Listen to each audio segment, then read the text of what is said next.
Samedi 23 avril 2022, mesdames, messieurs, bonsoir, bonne rupture de jeûne à toutes et à tous. Bienvenue dans cette session d'information sur la télévision Labari, une session que nous débutons avec cette information sur le réaménagement technique intervenu aujourd'hui. Réaménagement technique du gouvernement, donc sur proposition du Premier ministre, donc chef du gouvernement, Oumoudou Mahamadou, le président de la République, Mohamed Bazoum, a signé donc un décret portant réaménagement technique du gouvernement. Il a vu l'entrée dans l'équipe du Premier ministre Oumoudou Mahamadou, donc de deux militants du nouvel allié de la majorité au pouvoir, le MPN Kishinkasa. Il s'agit notamment du président de ce parti, M. Ibrahim Yakoubou, qui est nommé ministre d'État, ministre de l'Énergie et des Énergies renouvelables, et de Mahamadou Lawali Dandano, qui prend les commandes du ministère de la Communication. Le ministère de l'Éducation nationale a aussi un nouveau patron, en la personne du professeur Ibrahim Natatou, qui remplace le docteur Rabiou Amadou. Enfin, un ministère délégué à celui des Finances est créé pour prendre en charge le budget. Il est confié à Madame Tchousso Rahamatou Oumarou Tiani. Ce réaménagement technique du gouvernement intervient donc au lendemain du vote hier à l'Assemblée nationale de la version révisée de la déclaration de politique générale du gouvernement présentée en mai 2021 par le Premier ministre chef du gouvernement Oumoudou Mahamadou devant le Parlement. Cette DPG a donc été modifiée pour permettre désormais à l'État du Niger de nouer des partenariats, mais aussi de faire intervenir sur son sol des forces alliées dans le cadre de la lutte contre le terrorisme. Ce vote donc s'est effectué hier après-midi au niveau du Parlement. Le document donc a eu l'assentiment de 131 députés, tous de la majorité, soit plus du nombre requis pour faire passer cette déclaration de politique générale. Un vote qui a fait réagir ce matin quelques citoyens interrogés par nos équipes de reportage. Je vous propose de les suivre. Nous ne voyons pas leur opportunité ou bien la nécessité de leur installation, puisque à mon avis, avant l'arrivée de l'installation des bases françaises, même au Niger, notre pays reconnaît tout à fait la sécurité. Nous avons également souvenance de nos frères qui ont été tués à Attira. Les parlementaires doivent savoir qu'ils sont élus pour représenter les intérêts primordiaux des peuples nigériens, qui les ont élus justement. La présence de forces étrangères n'a jamais résolu un problème ici en Afrique. L'État nigérien doit passer, à mon avis, par un référendum pour voir est-ce que le peuple nigérien est prêt à travailler avec son armée. C'est vraiment regrettable, c'est déplorable de constater qu'il y en a certains qui sont des prétendus représentants de la population nigérienne qui assistent à un vote qui engage la sécurisation, sinon l'avenir du Niger en question, mais qui ne sont en réalité pas présents en esprit dans la salle. Et ces gens-là, on peut même jurer sans aucun risque qu'ils défendent leur portefeuille, que déjà avant d'être là, ils ne maîtrisent rien de ce qui va se passer là-bas. Ils ont juste la promesse de venir voter en faveur du gouvernement. Je veux dire ici la majorité. Et au moins un Français va venir nous sécuriser, nous en tant qu'Africains. Ça vraiment, consciemment, est-ce qu'on peut accepter ça? Partout où les Français sont venus dans le cadre des opérations extérieures, il n'y a jamais eu la paix. Surtout lorsqu'ils viennent pour la paix d'ailleurs. Donc moi je me dis aujourd'hui, ils viennent dans ce contexte où notre pays est attaqué de tous les côtés par des individus mal intentionnés, et en faisant en sorte que la France ait davantage une marge de manœuvre, avoir une position aussi stratégique, moi je me dis que notre pays est en danger. Est-ce que réellement le problème sera résolu? On peut me dire un seul pays où la France est intervenue et a réglé le problème qu'elle est venue trouver? Jamais. Soit ça s'aggrave, soit ça s'accentue, soit ça éclate. Donc moi je me demande aujourd'hui qu'est-ce qu'ils vont faire. Et la deuxième chose, c'est de savoir que en fait à l'Assemblée nationale, en fait nous n'avons plus d'Assemblée nationale. Si aujourd'hui le gouvernement était sorti dire qu'il fallait repousser la présence des bases militaires, je vous assure, les mêmes personnes qui ont fait des interventions qu'ils pensent être pertinentes pour soutenir, allaient dire le contraire exactement avec la même pertinence. Le fait que le gouvernement nigérien autorise effectivement, à travers l'Assemblée nationale, à travers le vote qui a eu lieu à l'Assemblée nationale hier, c'était sans surprise pour nous. Vous savez que les autorités actuelles qui gouvernent notre pays, il serait très difficile qu'ils refusent effectivement le redéploiement des forces Barkhane et Takuba qui ont été chassées au Mali pour venir ici s'implanter. Autre réaction toujours par rapport à ce vote, donc de cette version modifiée de la déclaration de politique générale du gouvernement intervenue donc hier au niveau du Parlement, c'est celle de l'acteur de la société civile, président de l'association nigérienne pour le civisme et la croissance, Moussolmi Malam Sita, interrogé ce matin par nos reporters. Pour toute analyste avertie qui sait comprendre l'esprit et la mentalité de nos députés aujourd'hui, c'est vraiment même pas une surprise et c'est un non-événement. Parce que nous l'avons toujours relevé. Nous avons une assemblée caisse de résonance, des députés qui jusqu'à présent ne comprennent même pas pourquoi ils sont députés. Ils ne savent même pas le rôle, la fonction et les valeurs républicaines qui sont attachées au titre de député. Et c'est pour cela que je dis encore une fois, pour notre cas, ce n'est vraiment pas une surprise.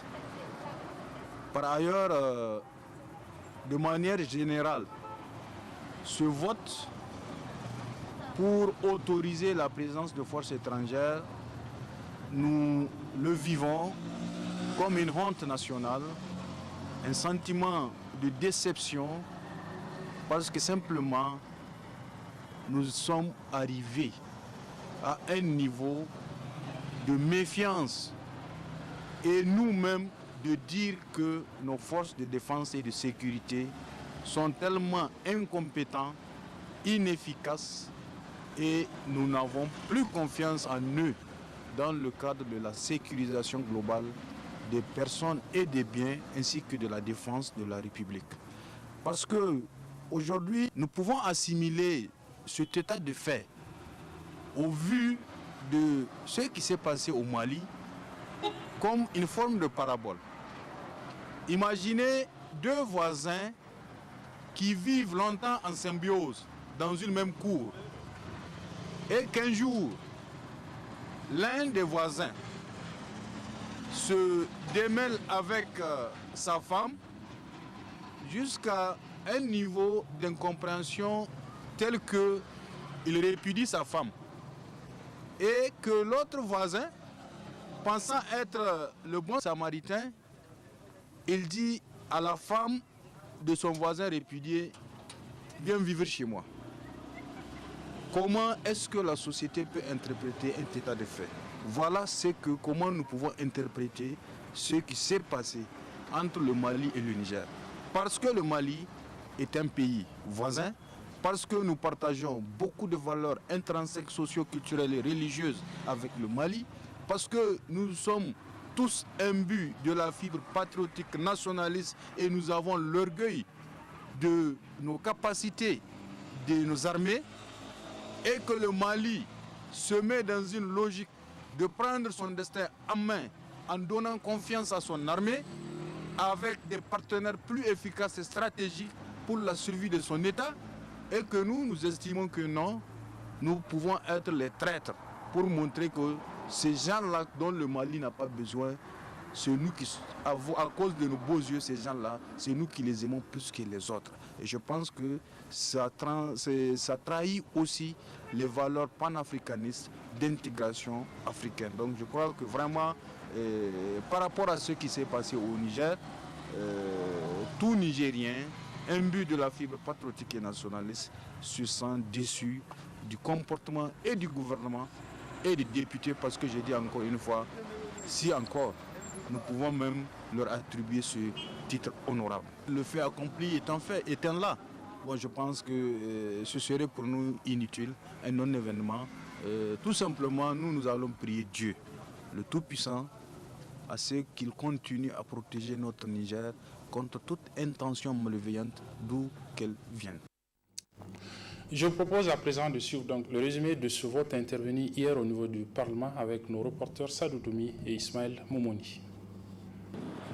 La modification de l'axe 1 de la déclaration de politique générale du gouvernement sur la sécurité est adoptée par les parlementaires. Barkhane et Tokuba chassés par le Mali seront au Niger. Ainsi en a décidé le Parlement. Les députés nigériens ont approuvé à travers ce vote qui a recueilli 131 voix pour, 31 contre et 0 abstention le redéploiement de ces forces militaires étrangères sur leur territoire. Un résultat apprécié par le Premier ministre. À travers ce vote, vous avez démontré que les représentants du peuple nigérien que vous êtes sont soucieux de la sécurité de nos populations. En effet, ainsi que le gouvernement l'a indiqué, nous ferons tout, nous donnerons tout pour assurer la sécurité du peuple nigérien. Et par rapport à cette sécurité, tout ce que nous devons conclure comme accord, nous allons le conclure.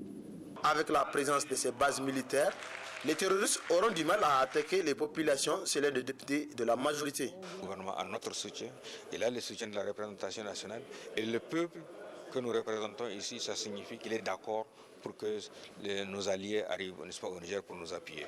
Il ne s'agit pas d'un combat des forces alliées qui vont venir combattre à notre place. Il s'agit simplement des forces alliées qui vont venir en rapport avec nos soldats pour mener une lutte contre les terroristes. Avis contraire de l'opposition qui estime que la présence des forces militaires étrangères au Niger risque d'aggraver la situation sécuritaire déjà délétère. Si demain ils autorisent l'installation des bases militaires au Niger, mais ils font ça en totale inadéquation avec les lois et règles de la République. Toute force qui veut s'imprêter au Niger doit avoir l'aval de l'Assemblée nationale à travers un accord que les députés doivent décortiquer. L'un de l'autre, en tout cas le résultat de ce vote ne reflète pas l'aspiration du peuple qui affiche depuis des années son nom catégorique à l'implantation des bases militaires étrangères sur le territoire dans le cadre de lutte contre le terrorisme.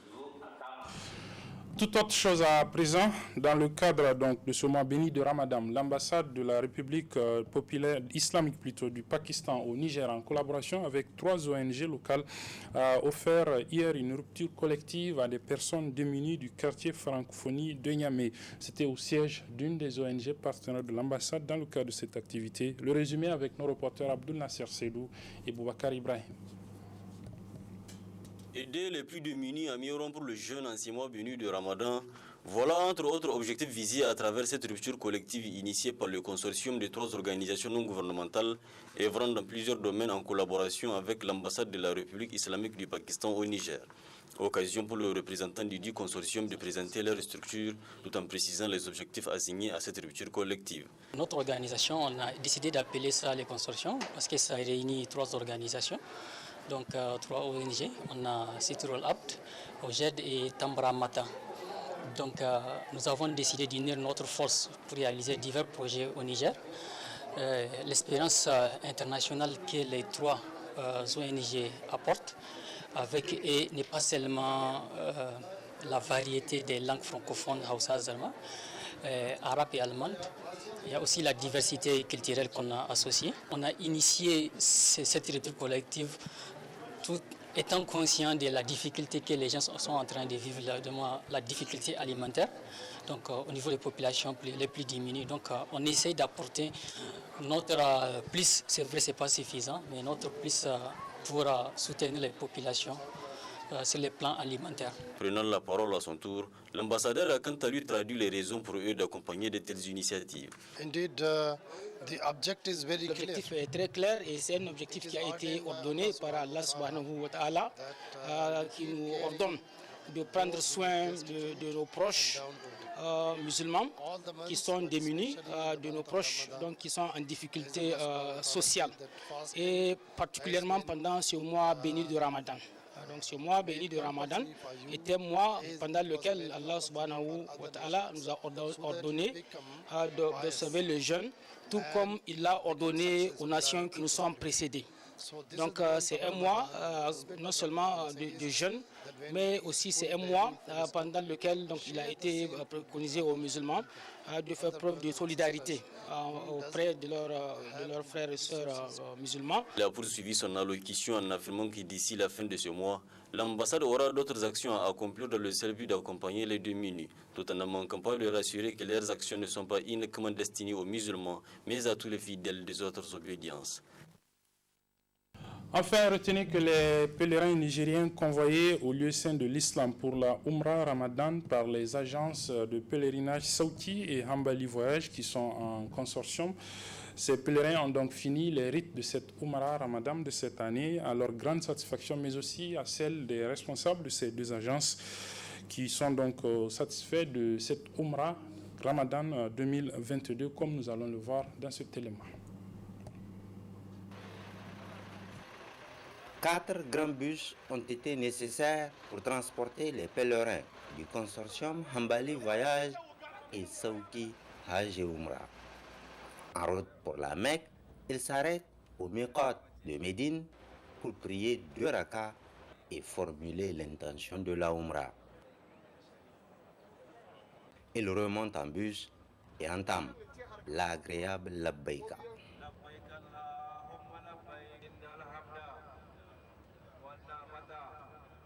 Après quelques heures de route, enfin, la sainte ville de Makka.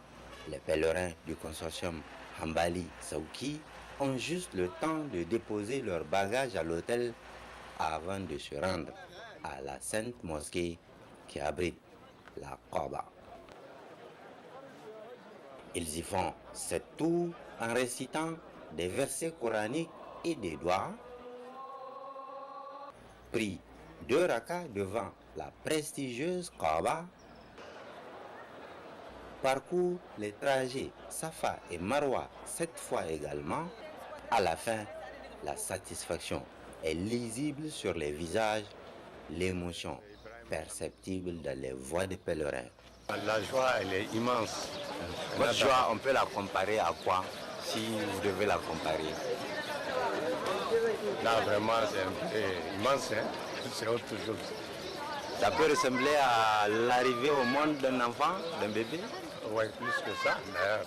Parce que venir voir la Kaaba, exprimer ses vœux, pour voir ce que ça donne. C'est vraiment un sentiment très très agréable. Ça s'est très bien passé. Nous chercherons toujours avec vraiment Hambali comme on a fait l'année passée, l'année surpassée, l'année prochaine. Et vraiment nous allons continuer à recommander parce que c'est une agence qui honore ses engagements. Le plus beau est sans doute de voir à quel point convoyés et convoyeurs sont sur la même longueur d'onde. De chaque côté, c'est le satisfecit total. Alhamdulillah, nous remercions Allah subhanahu wa ta'ala. Nous venons juste d'accomplir notre Umrah. L'agence Sauki et Hambali Voyage. On n'a pas eu de problème au niveau de la Médine jusqu'à la Mecque. Il n'y a aucun problème. Alhamdulillah, les pèlerins ont fait leur Umrah dans les meilleures conditions. On est bien satisfait des pèlerins. Alhamdulillah. Il n'y a aucun problème. On l'a bien géré avec les pèlerins nigériens. Vraiment, la compagnie Hambali a assuré la tête de son mur. Vraiment, il y a une assiduité totale de sa part. C'est vraiment magnifique. Ils nous ont donné un bon service et ils se sont bien occupés de nous du début jusqu'à la fin. Je suis très bien satisfait. Cette Umrah Ramadan 2022 se particularise par le nombre impressionnant de pèlerins venus du monde entier. Malgré cela, le consortium Hambali Voyage et Sauki Hajj et Umrah a su faire preuve de dynamisme et de professionnalisme. Il a réussi à acheminer la totalité de ses pèlerins en Terre Sainte tout en leur assurant des conditions agréables de séjour et de culte. Mais en vérité, ce n'est point étonnant puisqu'il en a toujours été ainsi au consortium Sauki et Hambali Voyage. C'est sur ce que se referme cette édition, mesdames, messieurs. Merci de l'avoir suivi et très bonne suite des programmes sur la télévision.